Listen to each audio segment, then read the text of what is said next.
सत्य से बढ़कर कोई धर्म नहीं है बंधु, याद रखना। इसलिए महाराज भागवत कथा में परम धर्म का निरूपण किया गया। बोले महाराज इस धर्म को सेवन कौन करता? बोले सभी लोग। यहाँ पर वर्णात्मक धर्म नहीं है। बोले महाराज ये धर्म निकला कहाँ है? तो कहते निगम कल्पतरुर्गलितम फलम शुकमुखाद्रमितद्रव संयुतम। बोले महाराज निगम जैसे वेदों के पेड़ पर से यह निकला हुआ फल है। बोले निगम कल्पतरुर्गलितम फलम। महाराज अगर गलित फल है और वृक्ष पर से अगर पतित हुआ होगा तो फिर इसमें धूल गर्दे बालू भी लग जाएंगे, फिर उस फल का सेवन कौन करेगा? और आप फल के सेवन करने के लिए कह रहे हो, फल को खाया जाता है और आप पीने के लिए पिबत भागवतम रसमालय, आप पीने की बात करते हो। बोले बिल्कुल इसमें रस है। और याद रखना वैसे फल जिसमें केवल रस हो उसे खा लो या पी लो कोई फर्क नहीं पड़ता।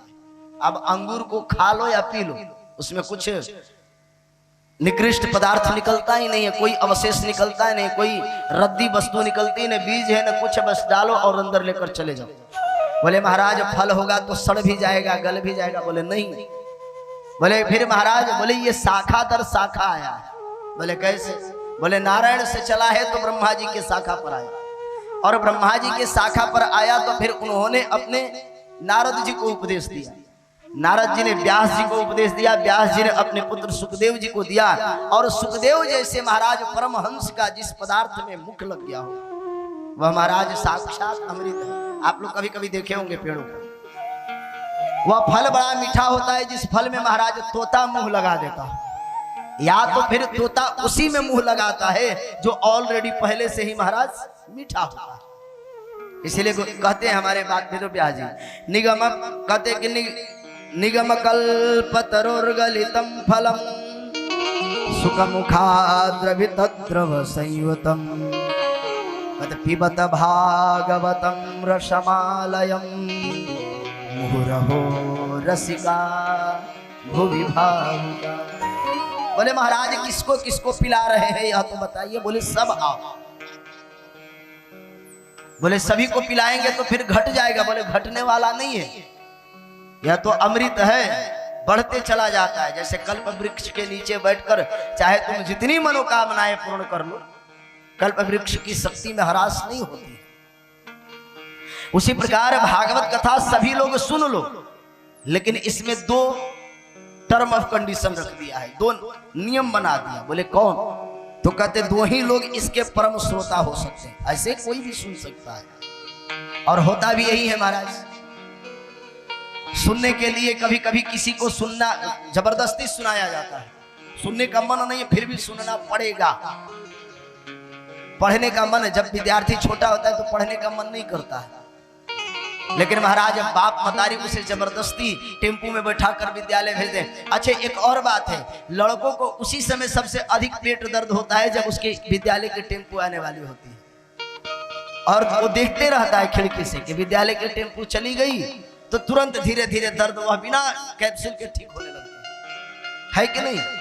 उसी प्रकार भगवान कहते हैं कि सभी पियो, मुझे पिलाने में कोई दोष नहीं है, लेकिन मूल्य भी लगेगा, इसका दाम भी है। बोले क्या दाम है? तो कहते कि महाराज दो तत्व, मुहुरहो रसिका भुवि भावुका, रसिक जन हो और भावुक जन हो। व्यर्थ में अगर किसी को पिला दो ना तो अपने बुद्धि की प्रबलता से महाराज काट छाट करने लगता है। जैसे उदाहरण के रूप में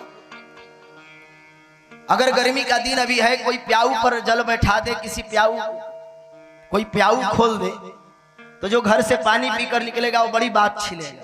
पानी कैसे भरते हो, पानी कहाँ से लाते हो, और पानी लाते हो तो फिटकिरी घुमाते हो कि नहीं लाते हो? अच्छे पानी बोरिंग के लाए हो कि कुआं का है? कुआं के लाए हो तो कुआं को ब्लीच किए हो कि नहीं किए हो? बहुत प्रकार के तर्क करेगा। और अगर वही पथिक किसी रेगिस्तान में हमारे राजस्थान के बाड़मेर प्रदेश में चला जाए और दूर दूर तक महाराज पानी नहीं दिखाई दे और चिलचिलाती धूप की एकदम गर्मी हो, और कहीं उसे गड्ढा में भी पानी मिल जाए या कोई पिलाने वाला हो, तो महाराज यह नहीं पूछेगा कि लोटा साफ है कि नहीं है, हाथ साफ किए हो कि नहीं किए हो।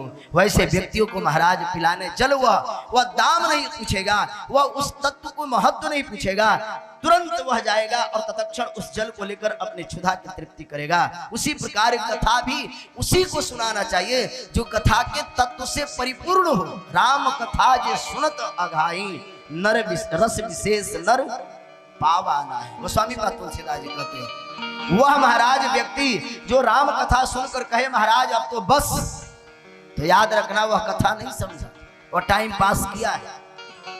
जैसे किसी विद्यार्थी से शिक्षक पूछते हैं समझ में आया, तो जिन विद्यार्थियों को समझ में नहीं आता वो भी कहते हाँ गुरुजी समझ में आ गया। तो कोई हम जैसे उच्चट गुरुजी हो तो मुझे बता तो क्या समझा, तो फिर वह धर्म संकट में पड़ जाता है। इसीलिए महाराज कहते कि पियो, इस धर्म के तत्व को पीने के लिए सबको आहूत किया गया है, लेकिन उसी को बुलाया गया विशेष रूप में जो रसिक जन है, जो भावुक जन है, जो महाराज तत्व को जानने वाले हैं।